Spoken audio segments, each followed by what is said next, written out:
মাছে নুন দিয়ে দিলাম। নমস্কার বন্ধুরা, আমি শিপ্রাস কিচেনে আপনাদের সবাইকে অনেক অনেক অনেক স্বাগত। এবার আমি মাছে হলুদ দিয়ে ভালো করে নুন হলুদ মাখিয়ে নেব। আজ তৈরি করছি ইলিশ মাছের ভাপা।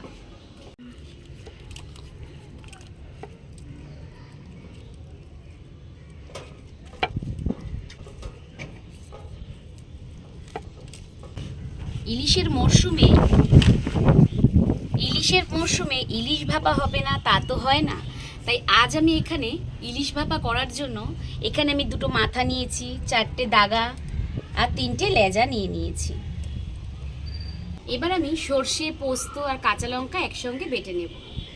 সাদা সর্ষে, কালো সর্ষে, পোস্ত,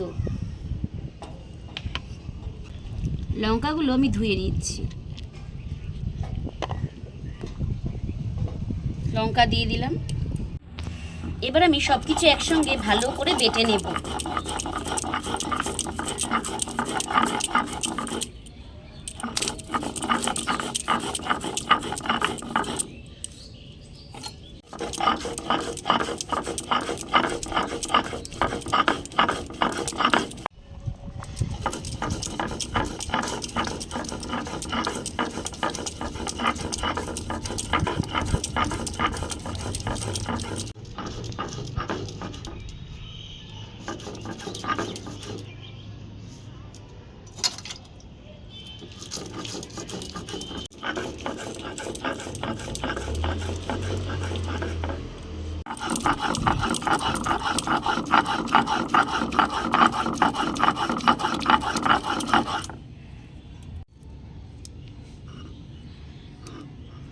দেখুন বন্ধুরা, সাদা সর্ষে, কালো সর্ষে, পোস্ত, কাঁচা লঙ্কা সব একসঙ্গে ভালো করে বেটে নিয়েছি।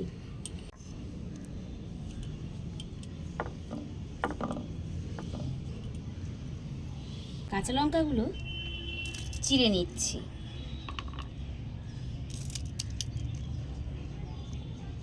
ঝাল কিন্তু আপনারা যার যার পছন্দের মতন দিতে পারেন। আমরা একটু ঝাল বেশি খাই, তাই কাঁচা লঙ্কা বাটার পরেও কাঁচা লঙ্কা চিড়ে দেব।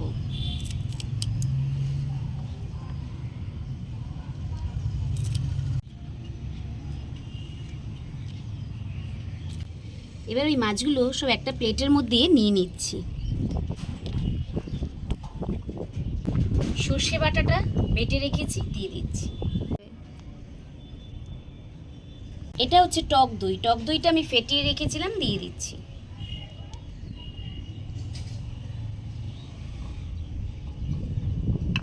নুন দিয়ে দিচ্ছি, হলুদ, সর্ষের তেল। ইলিশ মাছ মানেই কিন্তু সর্ষের তেল। সর্ষের তেল না হলে ইলিশ মাছ ভালো লাগে না। এবার আমি সব মশলা দিয়ে একসঙ্গে ভালো করে মাখিয়ে নেব।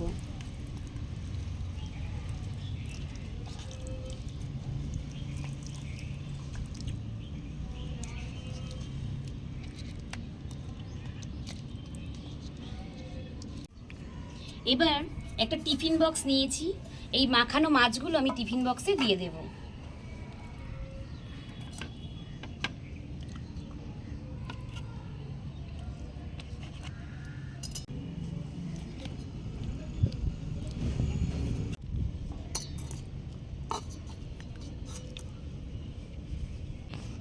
এবার যে মশলাগুলো বাকি ছিল আমি সেগুলো ওপর থেকে দিয়ে দিলাম।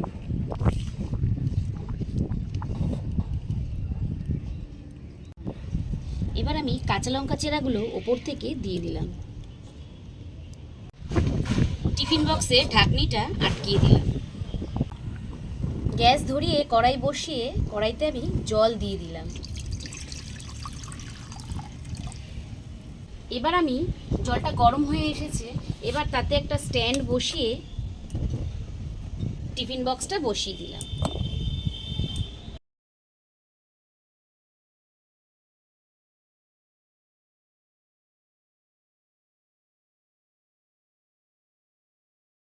ফোটানো হয়ে গেছে, এবার আমি নামিয়ে নিচ্ছি।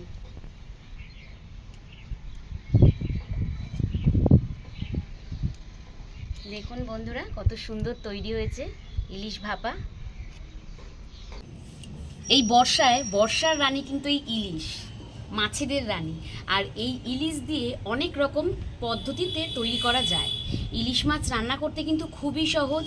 আপনাদের যদি আজকে এই ইলিশ ভাপাটা যদি ভালো লেগে থাকে তাহলে একটা লাইক, কমেন্ট ও চ্যানেলটাকে সাবস্ক্রাইব করে আমার পাশে থাকবেন। আর অবশ্যই কমেন্ট করে জানাবেন ইলিশ ভাপাটা আপনাদের কেমন লাগলো। একবার আপনারা এইভাবে বাড়িতে তৈরি করে খেয়ে দেখবেন, দারুণ লাগে, দুর্দান্ত লাগে ইলিশ ভাপা।